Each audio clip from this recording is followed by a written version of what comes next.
திருச்செந்தூர் அருகே உடன்குடியில் உள்ள பேருந்து நிலையத்தில் கடந்த பல ஆண்டுகளுக்கு முன் மாற்றுத்திறனாளிகளுக்கென நவீன கழிப்பிடம் கட்டப்பட்டது. ஆனால் இந்த கழிப்பிடம் இன்று வரை திறக்கப்படவில்லை. இந்த கழிப்பிடத்தை விரைவில் திறக்க வேண்டும் என பயணிகள் கோரிக்கை விடுத்துள்ளனர்.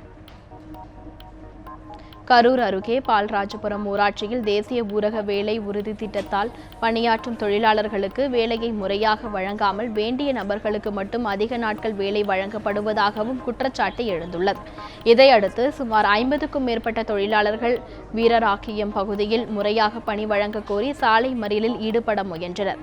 அப்போது அங்கு வந்த போலீசார் அவர்களை சமாதானப்படுத்தி அனுப்பி வைத்தனர்.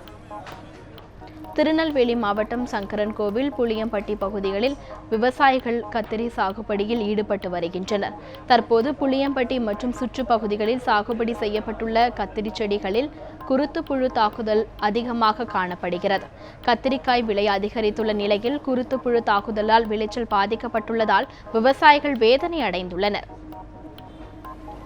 திண்டுக்கல் மாவட்டம் பழனி நகராட்சியில் 8 ஆண்டுகளாக 200க்கும் மேற்பட்ட துப்புரவு பணியாளர்கள் ஒப்பந்த அடிப்படையில் பணிபுரிந்து வருகின்றனர். இவர்கள் சேமநல நிதி செலுத்தாததால் பணியில் இருந்து நீக்கப்பட்டதாக அதிகாரிகள் தெரிவித்துள்ளனர். இதையடுத்து ஊதியத்தில் சேம நல நிதியை பிடித்தம் செய்யாத அதிகாரிகளை கண்டித்தும் தங்களை மறுபடியும் பணியில் சேர்த்துக் கொள்ள வலியுறுத்தியும் அவர்கள் போராட்டத்தில் ஈடுபட்டனர்.